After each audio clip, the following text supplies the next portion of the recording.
사랑하는 성도 여러분들과 함께 말씀을 나누게 되어서 행복합니다. 함께 하나님 말씀을 통해서 우리가 하나님의 뜻을 발견하는 시간 되기를 주님의 이름으로 축복합니다. 여러분들은 혹시 옷깃만 스쳐도 인연이다 라는 말을 혹시 알고 계시는지요? 이게 어떤 말일까요? 그냥 아무렇지도 않는, 어떻게 보면 사소한 그런 관계나 접촉 때문, 그것도 하나의 인연이다 라고 이야기하는 그런 말인데요. 저는 특히 목사로서 이런 말에 약간 많이 절감하고 있습니다. 어디를 가든지 간에 저를 아는 사람들이 꼭 한 명은 딱 있더라고요. 랜드마크 백화점을 가건 어디를 가건 간에 꼭 아는 사람을 한 번씩 만나고 또 한 번쯤 본 사람을 이렇게 보더라고요. 지난주에 제가 휴가를 갔다 왔었는데 인사차 이제 전주를 내려갔었습니다. 또 이 전주가 이제 맛집의 도시 아닙니까? 그래서 좀 어떻게 하면 좀 맛있는 데를 갈 수 있을까 고민하다가 문득 제가 전에 사역했던 교회 청년이 전주에 산다는 생각이 딱 갑자기 들었어요. 그래서 그 청년한테 딱 전화를 하니까 이 전주의 맛집은 물론이고 그 동선이랑 그 주변에 있는 여러 맛집들까지 다 알려줬었던 그런 기억이 있습니다. 정말 어떻게 보면 이제 그 기억을 굳이 하지 않아도 그냥 들어갈 수 있는데 그 청년 때문에 참 뜻깊고 맛있는 음식을 많이 먹었던 휴가였었던 것 같습니다. 이처럼 불현듯 떠오르는 지인처럼 뭔가 아무것도 아닌 것 같지만 갑자기 생긴 그리고 갑자기 생각난 사람 때문에 이득을 보거나 유익을 얻는 사람들이 참 많은데요. 오늘 본문의 주인공도 그런 이득을 아마 챙겼던 것 같습니다. 지난 시간 저와 함께 살펴봤었던 베델에서의 야곱이 기억나실지 모르겠습니다. 기억나시나요 혹시? 목사님 지난주 설교 제목도 기억이 나지 않아요 라고 얘기하실지 모르겠지만 한번 간단하게 우리 생각을 해봅시다. 베델에서 하나님이 야곱을 만나 주셨습니다. 이 야곱은 정말 소유욕이 강했던 사람이었죠. 그동안에 그의 인생의 슬로건은 소유에 있었지만 하나님을 만나고 난 다음에 돌 기둥을 삼아서 거기다 기름을 붓죠. 그래서 그 기름을 붓는 것이 드림이었다라고 해서 소유에서 그의 가치가 드림으로 바뀌었다. 그런 이야기들을 함께 살펴봤습니다. 오늘의 본문의 이야기는 그 이야기 바로 다음에 있었던 이야기입니다. 1절을 같이 함께 읽어봤으면 좋겠습니다. 오늘 본문 1절 한번 같이 읽도록 하겠습니다. 야곱이 길을 떠나 동방 사람의 땅에 이르러 라고 나와 있죠. 여기서 이 야곱이 길을 떠나라는 말은 원래 히브리어 성경으로 보면 야곱이 발을 들어 올렸다라는 표현입니다. 이게 어떤 표현이냐면 말 그대로 야곱이 발을 들어 올리는데 무거운 마음으로 발을 들어 올렸을까요? 가벼운 마음으로 들어 올렸을까요? 지금 하나님을 만나고 난 다음에 하나님이 내가 너를 지켜줄 거야 라고 약속을 하셨잖아요. 그러니까 야곱의 마음은 참 기분이 좋은 상태, 그리고 이제 나의 길을 걸어갈 수 있겠구나 라고 생각하면서 기분 좋은 상태로 이 발걸음을 옮겨서 이제 동방 땅으로 가고 있습니다. 이 동방이라는 말이 그냥 지나칠 수 있는데 이 성경을 정말 하나하나 자세히 이렇게 살펴보면 참 하나님의 은혜가 많이 깃들어 있습니다. 동방이 그냥 어떤 한 지명일 수도 있지만 이 창세기 안에서의 동방은 조금 특별한 의미를 가지고 있습니다. 아담과 하와가 쫓겨났을 때 에덴의 어느 쪽으로 갔었죠? 동쪽으로 갔습니다. 기억나시죠? 기억나시죠? 네, 기억나셔야 됩니다. 에덴의 동쪽으로 갔었고 또 롯이 아브라함과 이제 다툼을 한 다음에 소돔과 고모라를 선택하는데 그 소돔과 고모라의 방향이 어디였을까요? 동쪽이었습니다. 이처럼 이 창세기 전반에 이 동쪽이라는 이 방향은 참 부정적인 이미지를 가지고 있다. 그렇게 보시면 됩니다. 그러니까 이 야곱이 동쪽으로 갔다는 것은 그냥 생각 없이 동쪽으로 갔다라고 해석하시기보다는 뭔가 불길한 예감이 드는 그런 어떠한 장치라고 생각하시면 참 좋을 것 같습니다. 참 이렇게 보면 성경은 참 어떻게 보면 드라마 같이 이 복선도 깔려 있는 그런 것 같습니다. 2절과 3절을 보니까 어떻게 기록되어 있냐면요, 들에 이제 야곱이 보았던 광경에 대해서 기록을 하고 있는데요, 우리 한번 3절과 4절까지만 한번 읽어보겠습니다. 29장 3절과 4절 함께 읽겠습니다. 모든 떼가 모이면 그들이 우물 아기에서 돌을 옮기고 그 양떼에게 물을 먹이고 우물 아기의 그 자리에 다시 그 돌을 덮더라. 야곱이 그들에게 이르되 내 형제여 어디서 왔느냐? 그들이 이르되 하란에서 왔노라 라고 이야기하고 있습니다. 지금 야곱이 보고 있는 광경을 여러분들 머릿속으로 좀 그리셔야 될 것 같습니다. 이 들판이 있습니다. 들판이 있는데 들판 위에 가운데 딱 우물이 있습니다. 혹시 우물 사진 준비가 되어 있을까요? 네. 아마 이 야곱의 우물이라는 데인데 이게 진짜 야곱이 여기 있었는지 아직은 정확히 모릅니다. 하지만 지금은 저기가 엄청나게 황폐한 땅처럼 보이지만 그때 당시만 하더라도 풀이 정말 많았었던 것 같아요. 그 우물 지금 우물이 문이 열려 있는데 그 당시는 길다란 돌로 그 물 위를 덮었습니다. 그래서 뭐 이물질이 들어오는 거라든지 어떤 사람이 그냥 의미대로 쓰는 것을 막기 위해서 정말 무겁고 큰 돌을 그 우물 위에다 덮었습니다. 그러니까 지금 야곱이 보고 있는 상황은 양 목자들이 이렇게 그 우물 주변을 감싸고 있고 그 우물 주변을 감싸고 있는 양이 또 세 떼의 양들이 모여 있는 것들을 그리고 있으시면 됩니다. 이 상황에서 이 야곱이 목자들한테 이제 말을 하죠. 4절에 보니까 야곱이 그들에게 이르되 형제여 어디서 왔느냐 그들이 이르되 하란에서 왔다라고 이야기합니다. 여기서 이 야곱이 그냥 내 형제들이여라고 얘기하는 말도 그냥 넘어가실 수 있으시겠지만 이 내 형제들이여라고 얘기하는 이 말은 사실 처음 보는 사람이잖아요. 처음 보는 사람인데 형제라고 얘기하는 것이 이상하잖아요. 바울이 아니고요. 야곱의 입장에서 이 자기가 혼자 이제 빈털터리에다가 혼자이지 않습니까? 그러니까 어떻게든지 그 목자들에게 뭔가 친근하게 대하고 환심을 사려고 했던 그런 표현이었던 것 같습니다. 그래서 이제 물어봅니다. 어디서 왔느냐라고 얘기하니까 목자들이 어디서 왔대요? 지금 하란에서 왔다라고 합니다. 지금 야곱의 여행의 종착지가 어디였었죠? 어머니 리브가가 살았던 하란이었잖아요. 그러니까 이 야곱이 딱 그 말을 듣자마자 나 드디어 다 왔구나라는 생각이 들었을 것 같습니다. 그 다음에 야곱이 또 이제 묻습니다. 5절에 보니까 야곱이 그들에게 이르되 너희가 나홀의 손자 라반을 아느냐라고 물어봤죠.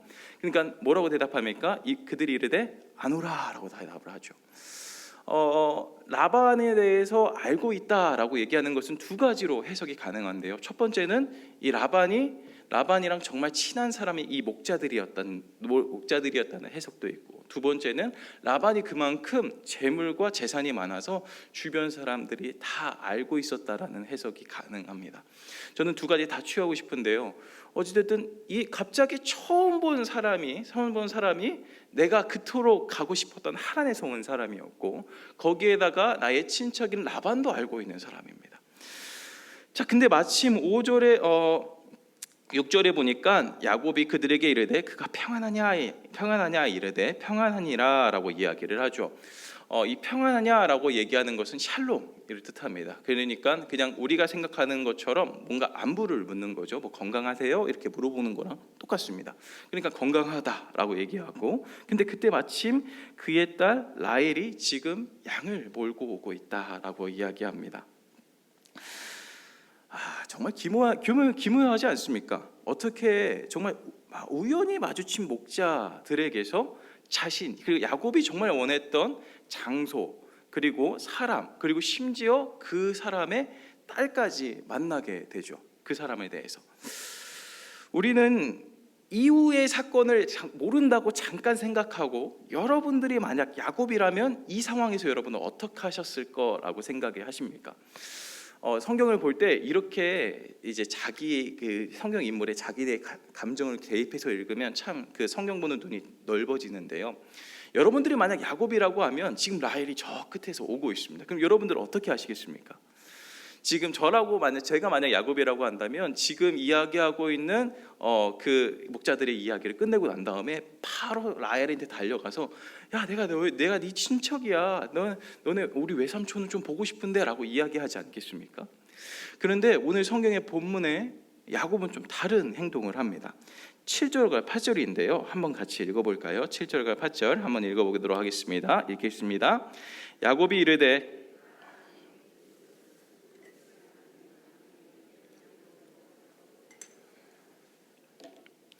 그들이 이르되 우리가 그리하지 못하겠노라 때가 다 모이고 라고 나옵니다. 네, 먹이느니라. 아멘.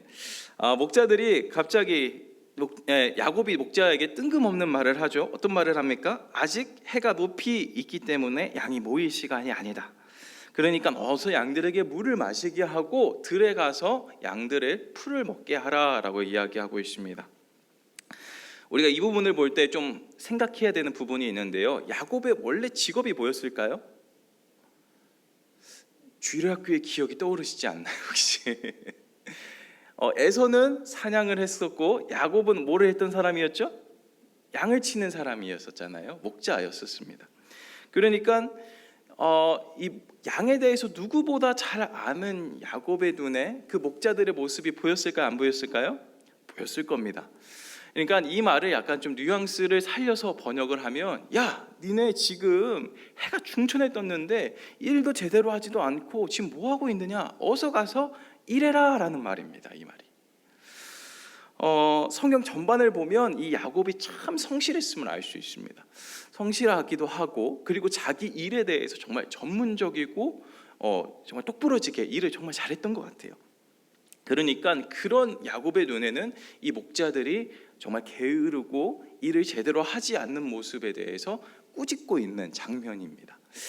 어떻게 보면 이렇게 보니까 야곱이 참 멋있는 사람처럼 보이잖아요. 그런데 이 야곱의 의도를 한꺼풀 더 벗겨보면 지금 이 상황이 야곱이 어떤 생각을 가지고 이렇게 얘기했는지 하나 더 알 수 있는데, 지금 상황이 어떤 상황이냐면 누가 오고 있죠? 라헬이 오고 있잖아요. 라헬이 오고 있는데 어서 빨리 물을 먹이고 절로 가서 들에서 양들에게 풀을 뜯게 하라라고 이야기하는 것은 어떤 말일까요?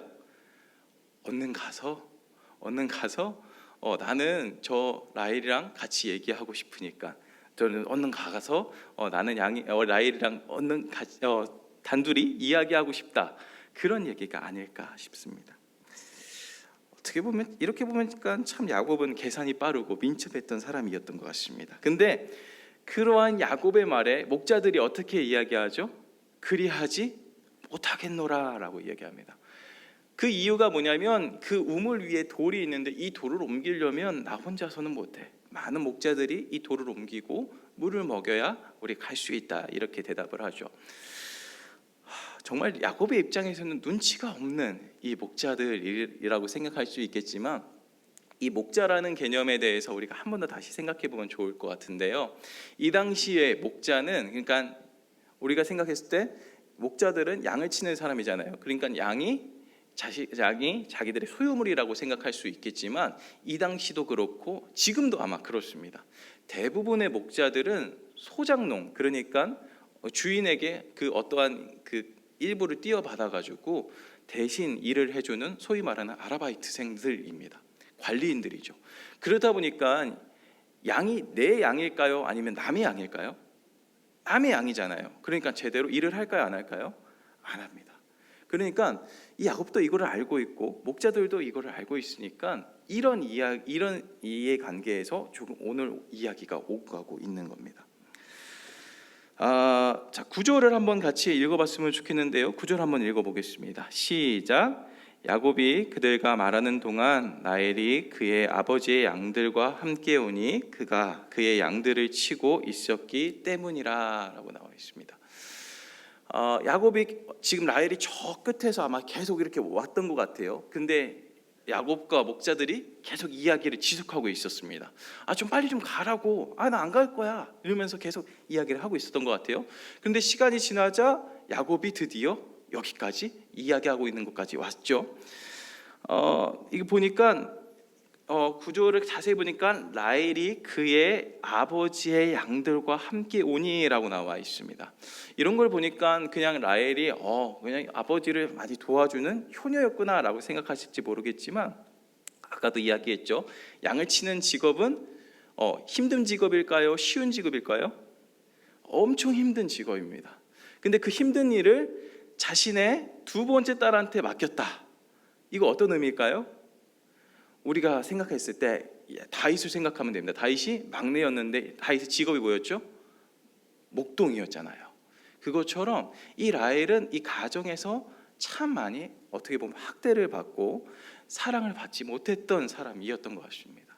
거기에다 이 양까지 치는 일까지 하니까 우리가 라헬을 생각했을 때 이후에 우리가 본문을 살펴보겠지만 레아는 눈이 시력이 약했고 라헬은 용모가 아름다웠다라고 이야기를 하니까 어떻게 보면 라헬이 정말 미스 코리아처럼 아름다운, 우리 여기 계신 이제 성도 여러분들처럼 아름다우신 그런 모습이 아니라 막 근육도 이렇게 많이 있고 막 힘도 엄청 센 그런 모습의 라헬을 여러분들이 그리셨으면 좋겠습니다. 어찌됐든 간에 이 야곱이 그 라헬과 그리고 그의 양들을 보게 됩니다. 그러니까 이렇게 보게 되면 그냥 얘기를 하면 되잖아요. 내가 네 친척이야 라고 이야기를 하는데 야곱은 그렇지 않아요. 9절 하반절에 보니까 그가 그의 양을 치고 있었기 때문이라 라고 얘기하는데 10절에 보니까 10절 하반절에 한번 보시겠습니다. 우물 아기에서 돌을 옮기고 외산촌 라반의 양떼에게 물을 먹이고 라고 나와 있습니다. 아무 말도 하지도 않고 갑자기 돌을 번쩍 들어 올립니다. 이 돌이 어떤 돌이라고 했었죠? 방금까지 한 3, 4명, 그러니까 많게는 5명까지 같이 들어 올려서 옮겨야 되는데 지금 누가 들고 있어요? 그거를 혼자서? 야곱이 혼자서 들고 있잖아요. 이 야곱의 힘이 엄청 강했음을 이 본문을 통해서 알 수 있습니다. 그래서 그것을 딱 들어서 올려서 라헬에게 이야기를 하지도 않고 그 라헬의 양들에게 지금 물을 먹이고 있습니다. 이 물을 먹이는 것도 육체적인 노동이 상당히 심한 노동입니다. 자, 그러면 우리 한번 좀 다시 한번 이번에 생각했으면 좋겠습니다. 여러분들이 아마 라헬이라고 생각하고 이 본문의 상황을 한번 다시 한번 생각해 봅시다. 평소처럼 정말 힘든 일을 할 것을 생각하고 터벅터벅 양들을 끌고 우물 곁에 왔습니다. 이제 우물을 딱 봤는데 우물에 문이 닫혀 있어요? 열려 있어요?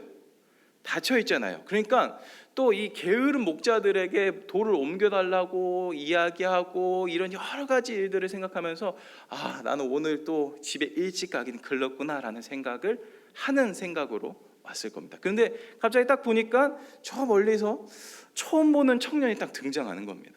처음 보는 청년이 딱 등장하는데 이 소리를 가만히 들어보니까 뭐라고 얘기하고 있어요? 이 게으른 목자들에 대해서 계속 질책하고 있습니다. 라헬의 입장에서 한편으로는 되게 통쾌했을 겁니다. 내가 하고 싶은 말인데 저 사람이 대신해 주네? 라고 얘기하고 그런 생각을 가지고 이제 여기까지 왔어요. 우물곁이 딱 왔는데 갑자기 그 청년이 벌쩍 일어나서 이 무거운 돌을 갑자기 번쩍 들고 옆으로 옮긴 다음에 그 물을 길러서 내 양한테 먹이고 있습니다. 원래 순서는 누가 먼저예요? 먼저 온 사람이 순서인데 라헬이 맨 뒤에 왔음에도 불구하고 자신의 양한테 먼저 물을 먹이고 있죠. 라헬은 집에서 사랑받지 못했던 사람이었습니다. 거기에다가 이 양의 물을 먹이는 것도 상당히 오랜 시간을 기다려야 됐어요. 근데 지금 누구 때문에 이 모든 상황이 해결됐을까요? 야곱 때문에 해결됐었죠. 첫 번째, 야곱이 아마 여리여리하고 이렇게 뭔가 되게 왜소하고 그런 모습이 아니라 정말 근육질에 엄청난 힘을 가진 그러한 사람이었던 것 같습니다. 그러니까 맨 1차적으로 야곱의 겉모습을 보면 어때요? 막 왕자도 있고 막 근육질에 이러니까 반할까요? 안 반할까요? 반할죠. 근데 그 정말 힘센 사람이 갑자기 돌을 번쩍 들어 올려가지고 나의 양을 위해서 물을 먹입니다. 어떨까요? 그 힘센 사람이 나를 도와주고 있어요. 반할까요? 안 반할까요? 연애세포가 아직 깨어나시지 않았나요? 저라면 아마 많이 반했을 것 같습니다. 그런데 이 야곱이 이렇게 힘세고 나를 위해서 도와주는 것뿐만이 아니라 어떤 일까지 하면요 11절에 보니까 그가 라헬에게 입 맞추고 소리내어 울며라고 나와 있습니다. 갑자기 제가 라헬이니까요 갑자기 입을 맞추는 겁니다. 이 당시만 하더라도 입맞춤은 이 통상적인 인사였지만 이 남녀간에는 사실 그렇게 입맞춤을 하는 인사를 하지는 않았습니다. 근데 갑자기 이 야곱의 입장에서는 이제 반가우니까 아마 그렇게 했었을 것 같은데 갑자기 입을 맞추는 겁니다. 라헬이 당황스러웠을까요? 안 당황스러웠을까요? 당황스럽겠죠. 그런데 갑자기 엉엉 울면서 내가 네 친척이야. 만나서 정말 반갑다라고 이야기합니다. 이 여성들에게는 이 모성애를 자극하는 그런 행동이라고 저는 생각을 하는데 그렇게 느껴지시나요 혹시? 아직도 연애세포가 깨어나지 않으신 걸로. 네, 제가 자매는 아니지만 제가 자매의 입장이, 그러니까 라헬의 입장이었다라고 한다면 이 야곱한테 반하지 않을 수 없었을 것 같습니다. 정말 어떻게 보면 이 백마탄 왕자님의 이 모습이 아마 이 야곱의 모습이 아니었을까 생각이 드는데요. 반할 수밖에 없던 마음도 생기게 했던 야곱입니다. 근데 문제는 무엇입니까? 바로 이게 문제예요. 반할 수밖에 없던 마음도 생기게 하는 이 야곱에게 이 라헬의 마음이 이제 훔쳐갔습니다. 그리고 야곱도 라헬을 첫눈에 반했고 라헬도 아마 야곱에게 첫눈에 반했을 겁니다. 만약에 지금 여기는 결혼 다 하신 자매들이 계시겠고, 근데 만약 온라인으로 지금 결혼 안 한 자매들이 있다라고 한다면 이렇게 야곱과 같이 생긴 사람을 피하셔야 됩니다. 아시겠죠? 만약에 이제 결혼을 이제 앞두고 있는 자녀가 있으신 분들은 이런 야곱 같은 사람을 피하셨으면 좋겠습니다. 왜 그렇습니까? 이런 모습은 평생 갈까요, 안 갈까요? 우리 여성 자매님들 평생 갈까요, 안 갈까요? 이런 남자의 멋있는 모습이 평생 가질 않죠. 그렇습니다. 성경에서도 보니까 이 라헬은 평생 동안 야곱 때문에 행복했던 적이 없었던 여인이었습니다. 외형만 보고 물론 이런 것들이 어떻게 보면 사람을 이끌게 하는 정말 큰 힘을 가지고 있지만 이 결혼 생활이라는 것은 좀 많이 다르죠. 어찌됐든 겉모습만 보고 반하면 안 됩니다. 본문으로 다시 돌아가서 여러 감정을 느끼고 이 라헬은 자기네 집으로 돌아가서 자신의 아버지인 라반한테 다윗이 왔다, 야곱이 왔다라고 이야기를 하고 이 이야기를 들은 라반은 야곱을 맞이하고 이 야곱에게 이제 여러 가지 이야기를 하면서 이 야곱은 이제까지 자신에게 있었던 모든 일들을 라반한테 이야기합니다. 근데 아까도 제가 말씀드렸지만 야곱은 어떤 사람이었을까요? 계산이 빠르고 약삭빠른 사람이었잖아요. 그러니까 에서와의 이야기를 아마 이야기하진 않았을 겁니다. 성경에서는 모든 일을 이야기했다라고 이야기하고 있는데 아마도 이 목자들과 있었던 이 모든 일들을 이야기했었던 것 같습니다. 그 이야기를 듣자마자 라반이 이렇게 이야기하죠. 14절에 보니까 라반이 이르되 너는 참으로 내 혈육이로다 하였더라 라고 이야기를 하고 있습니다. 이 뉘앙스를 알려면 라반이 어떤 사람이었는지 먼저 좀 알아야 됩니다. 창세기 24장을 보시면 이 우물가에 있었던 일과 정말 똑같은 일이 하나 등장합니다. 주일학교 때의 기억을 되살려 보시면 어떤 일이 있었을까요? 이 아브라함의 종이 이삭의 아내인 리브가를 데리러, 그때는 리브가가 알지는 못했으니까 이삭의 아내를 찾으러 갔었던 이야기가 등장합니다. 거기에서도 라반이 등장하는데 이 라반에 대해서 창세기 24장 30절에 보니까 어떻게 표현하고 있냐면요. 나오네요. 함께 같이 읽어볼까요? 시작.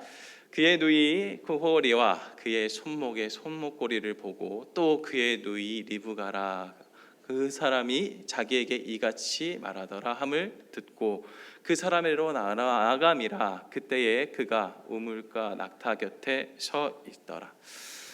이 라반의 눈에는 자신이 이제 결혼하는 그 리브가가 중요한 게 아니라 이 아브라함 종한테 있었던 여러 가지 금과 은과 폐물에 관심이 있었습니다. 성경은 미리 이 라반에 대해서 이렇게 표현하고 있습니다. 탐욕스러운 사람이었다. 그렇다라고 한다면 만약에 여러분들이 이번에는 우리가 야곱도 생각해봤었고 라헬도 생각해봤었고 이번에는 라반으로 한번 생각을 해봅시다. 갑자기 딸이 들어옵니다. 자신의 조카였던 야곱이 왔다라고 이야기합니다. 그 야곱이 브엘세바라는 곳에서 드디어 왔다라고 이야기를 하고 있습니다. 라반의 생각에서 어떤 생각이 먼저 들었을까요? 이전에 아브라함의 종이 리브가를 데려가면서 정말 많은 재산을 남기고 왔습니다. 그렇다고 한다면 이 라반의 생각에는 어떤 생각이 들까요? 또 돈을 벌 수 있는 시간이 왔구나라고 생각했지 않았겠습니까? 실제로 이 해석은 많은 성경학자들이 지지하고 있는 해석입니다. 그런 생각을 갖고 딱 야곱을 봤습니다. 그리고 친지 가족이니까 환영을 했겠죠. 그래도 자신의 가족이니까. 근데 딱 야곱을 보니까 어때요? 돈이 있어요, 없어요? 없어요. 그러니까 마음 가운데, 성경에는 기록되어 있지 않습니다. 그런데 제 생각은 그래요. 마음 한가운데 실망을 했을 것 같아요. 그런데 이 야곱이 이 목자들과 있었던 여러 가지 일들을 이제 라반에게 쭉 이야기를 합니다. 그렇게 생각하니까 내 딸한테 이제 양을 맡기지 않아도 되겠구나 라는 생각이 들었지 않습니까? 그 생각을 한 다음에 14절을 한번 같이 한 번 더 다시 읽겠습니다. 14절 한번 읽겠습니다. 시작. 라반이 이르되 너는 참으로 내 혈육이로다. 이 말의 뉘앙스가 어떤 말인지 아시겠습니까? 너는 이제 어디도 못 가 라는 말과 비슷한 말일 수 있습니다. 이 정말 어마무시한 말이지 않습니까? 사실 이 너는 내 참으로 내 혈육이다 라는 말은 창세기 1장, 우리가 창세기 2장에서 보시는 것처럼 아담이 하와한테 너는 내 뼈 중에 뼈요 살 중에 살이다 라고 이야기하는 것과 똑같은 표현입니다. 창세기 첫 부분에서는 분명히 이 사랑의 고백이 이 라반한테 이야기를 했을 때 정말 어마무시한 말로 바뀜을 알 수 있습니다. 앞으로 이 야곱의 인생이 어떻게 변할 건지에 대한 전야로 느껴집니다. 사랑하는 성도 여러분, 오늘의 이야기는 여기까지입니다. 우리가 야곱의 관점에서도 이 본문을 봤었고, 라헬의 입장에서도 봤었고, 그리고 라반의 입장에서도 살펴봤습니다. 오늘 이야기를 두고 그냥 야곱이 그냥 자기 친척집에 갔구나 라고 생각하실지 모르겠지만, 저는 오늘 이야기를 통해서 두 가지 정도를 함께 나누었으면 좋겠습니다. 첫 번째는 하나님의 섭리에 대해서 우리가 알 수 있습니다. 야곱은 정말 우연히 알지 못하는 그곳, 즉 베델에서 누굴 만났을까요? 하나님을 만났죠. 그리고 정말 우연히 목자들을 만났고, 또 우연히 라헬을 만나서 누구까지 만나죠? 라반까지 만나게 됩니다. 정말 우연히 만난 사람이 이렇게 자신이 정말 원하는 것을 다 알고 있는 사람을 만날 확률이 몇 프로나 될까요? 이처럼 우리는 예상하지 못하고 예측하지 못하는 일을 뭐라고 표현하냐면 우연이라고 표현할 겁니다. 하지만 이 우연이라는 말을 사용하면 안 될 것 같다라는 생각이 드시는 분도 계실 것 같습니다. 아니, 하나님이 계획하시는 거지 우연이 어딨냐? 이렇게 얘기하실 수도 있을 것 같습니다. 하지만 분명히 이 말은 반은 맞고 반은 틀린 말 같습니다. 하나님은 분명히 우리의 삶을 정말 우리가 알지 못하는 기묘한 방식으로 통치하시고 운행하십니다. 아멘이십니까? 아멘. 하지만 인간은 그 기묘한 하나님의 섭리에 대해서 제대로 알 수 있을까요? 모를까요? 잘 알지 못하죠. 그래서 우리는 그런 일들을 두고 우연이라고 표현을 합니다. 웨스트민스터 신앙고백서에 보면 섭리에 대해서 이렇게 표현하고 있는데, 한번 자막이 준비되어 있을까요? 네. 좀 어려운 말들이 있는데 중간에 하나님부터 같이 한번 읽어보면 좋겠습니다. 하나님 한번 읽어보겠습니다. 시작.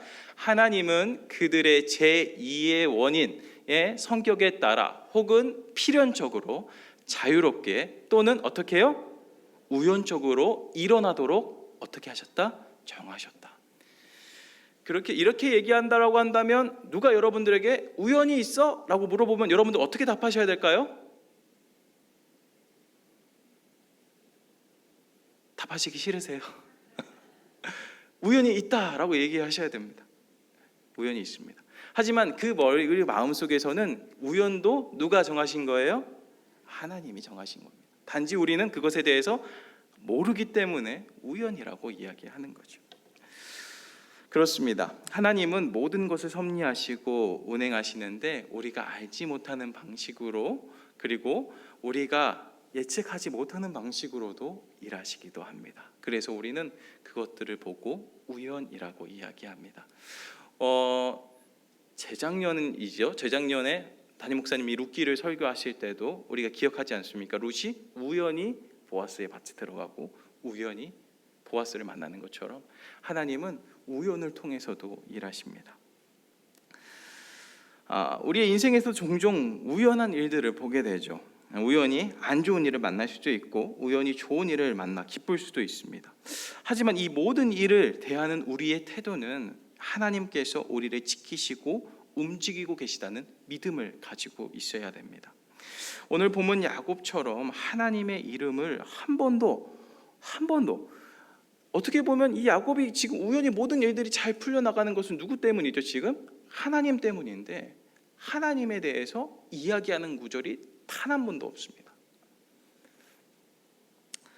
어떻게 보면 우리가 야곱처럼 우리는 정말 우연히도 하나님께서 이 때까지 이끌어 오셨지만 내 뜻, 내 방식대로 살아갔음에도 불구하고 하나님이 나를 인도하셨다라는 생각을 하지 않고 살아가는 우리들의 모습을 다시 한 번 더 돌이켰으면 좋겠습니다.